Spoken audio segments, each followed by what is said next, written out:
preocupante. O que nos preocupa, o que me preocupa bastante, é o cibercrime próprio, aquele voltado para as estruturas de tecnologia. Tá? Um ataque de negação de serviço, né? Basicamente é o cibercrime próprio. Ali você não tem um bem jurídico tradicional.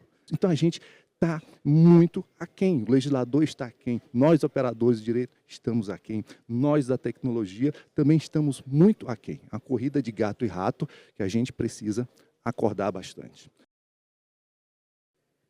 Bom dia a todos.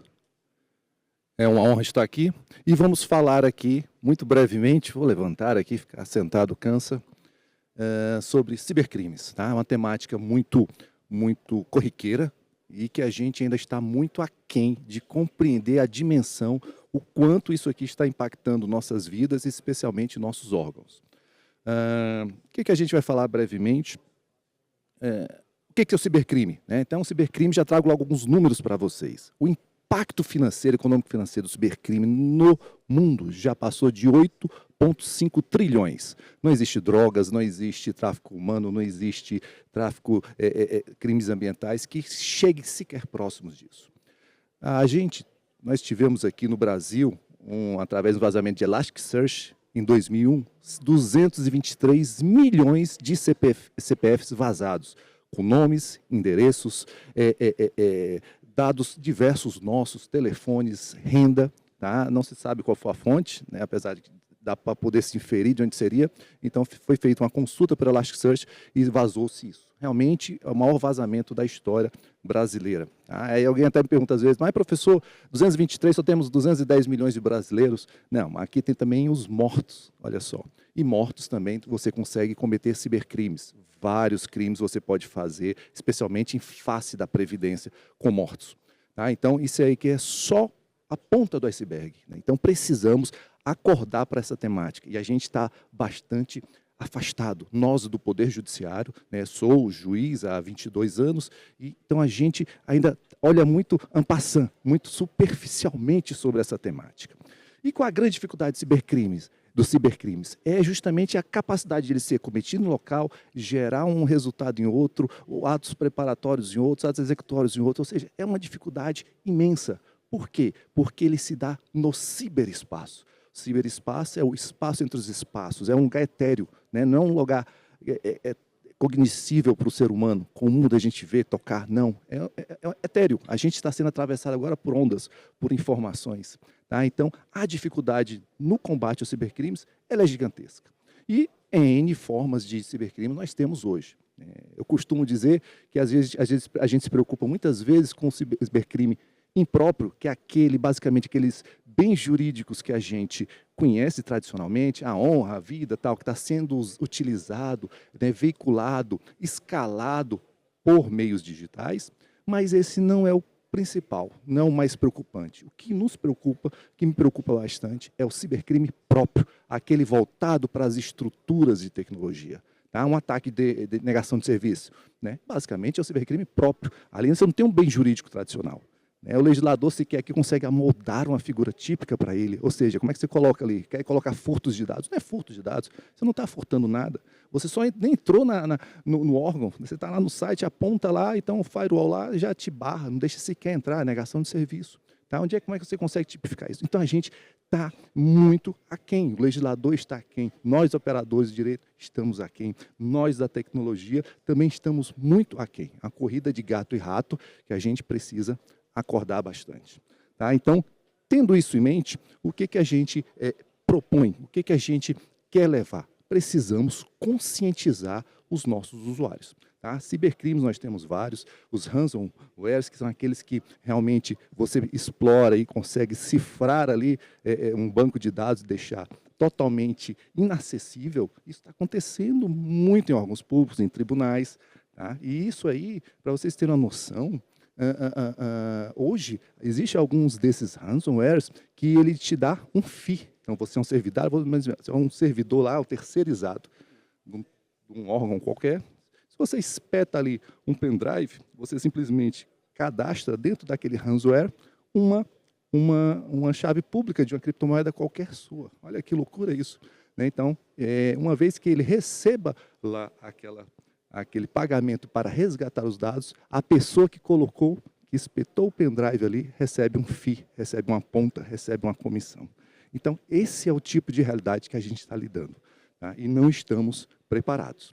Por que não estamos preparados? A prevenção pelo poder público é muito difícil. Por quê? Porque no poder público a gente não tem métricas, diferente da iniciativa privada. Se a gente pega um site gigantesco de compra e venda, ele sabe, se eu sair do ar por 10 segundos, por 1 minuto, por 5 minutos, ele sabe estimar o prejuízo que ele teve de vendas, ele sabe estimar o prejuízo que ele teve na imagem, ele tem métricas. O poder público, infelizmente, não as tem. E não tendo fica difícil. Eu passei muito por isso, já estou aí no judiciário há 22 anos, tive a honra, a felicidade de, desde 2006, mexer com processo eletrônico, espraiar aí o Projude com a ministra Ellen Grace, depois fiquei no PJE, tive a honra de trabalhar com a ministra Carmen Lúcia, fui juiz auxiliar, cuidando do CNJ só da parte de tecnologia, então tive o prazer de visitar todos os tribunais do país e conhecer as realidades, que obviamente ninguém vai expor aqui, e as fragilidades e as dificuldades, são muitas. E a primeira é você chegar para o gestor e falar, presidente, precisamos gastar aqui de storage mais tanto, precisamos, é difícil. Mais 1 milhão, mas a internet é redundante, o que é isso? Já não tem aqui, já não tem lá. Então, é muito difícil. Por quê? Porque não temos métrica. Porque se o sistema desse sai do ar e existe um impacto econômico, ficaria fácil. Opa, vou perder tanto, preciso investir tanto para evitar. Matemática, é uma regra. Aqui no poder público nós não as temos. E a gente precisa realmente cuidar disso. Graças a Deus, grandes gestores, bons gestores, se preocupam com isso, independente de não ter uma métrica, como já se decidiu no Supremo, já se conversa, um processo que se perde é uma coisa que é uma loucura, é inestimável. A prestação judicial ela é inestimável, temos que ter isso na cabeça. Então, ela não é sequer nem cara, ela é inestimável. Então, nós precisamos cuidar. Existem casos, infelizmente, de perda de processos aí realmente praticamente irrevogáveis. Tá? Então, assim, tem que começar do zero, processos tramitando há alguns anos. Então, assim, isso é bastante preocupante. Então, essa questão de você não ter essas métricas dificulta bastante. E, muitas vezes, o pouco dinheiro que nós temos, nós investimos muito de dentro para fora. Nós temos ali SOCs, nós temos um NOC para ver a nossa infraestrutura, se está ok, se tem disponibilidade, o SOCzinho, contrata, N ferramentas, mas ninguém se apercebe de que o grande problema não está de fora para dentro, está de dentro para fora. Tá? Existem, poderia ter trazer aqui, a gente não tem tempo, mas existem métricas que falam de, no mínimo, a pior de todas, a mais boazinha, da estima de 46% a 50% dos incidentes de segurança e informação partem de dentro da organização, sejam dolosos, intencionais, sejam erros. Existe uma métrica muito interessante de má configuração na nuvem, olha só, de serviços na nuvem de corporações, essa é uma métrica muito interessante, que 18% é causado por uma má configuração, não é sequer intencional. Tá? Então, estamos até tirando a má intenção do ser humano, aquela vontade de não querer ganhar um dinheiro, uma comissãozinha, num sequestro de dados, por exemplo. Então, isso é preocupante. Então, o que é que nós temos que investir? Claro, temos que ter NOCs, temos que ter SOCs, claro, mas temos que investir no ser humano. Tá? O foco há de ser o componente diante da tela. É o ser humano, é o servidor, é o magistrado, é o promotor, é o estagiário, é o pessoal da limpeza, da segurança, que as máquinas ficam ligadas lá e está tudo disponível, ligado ali, e às vezes a gente esquece, deixa ali o computador ligado, logado. Então, é uma coisa muito preocupante. E o que nós temos no Brasil? Infelizmente, nós temos capacitações esporádicas. Às vezes temos umas políticas de segurança que a gente implanta e não tem adesão sequer da alta gestão, muito menos dos grandes usuários. Então, o sistema de justiça, a gente é muito desligado. Existe uma cisão muito grande, isso é natural. A nossa formação do direito, ela, não sei por que cargas d'água, ela nos distancia bastante da tecnologia. E isso, olha que eu ainda tenho aí meus 48 anos, os colegas mais antigos têm mais dificuldades. E mesmo os novos, é interessante, os novos estão vindo, apesar de nascer numa cultura, numa era de transiente, de grande tecnologia, mas estão nascendo com aquela finalidade de mero consumo. Tá? Então, nossos filhos, nós como todos, nós temos gadgets de todo jeito, mas nós mais consumimos do que criamos, do que usamos muito menos como ferramenta e usamos mais para uma diversão, para um lazer. E isso aí é algo mais do que prejudicial e mais do que preocupante. Né? Muitas vezes a gente fala, olha, mas não tem segurança nisso, não tem aquilo outro, temos a LGPD e temos todas as leis aqui. Não existe proteção. Tá? A lei realmente ela é a última rácio.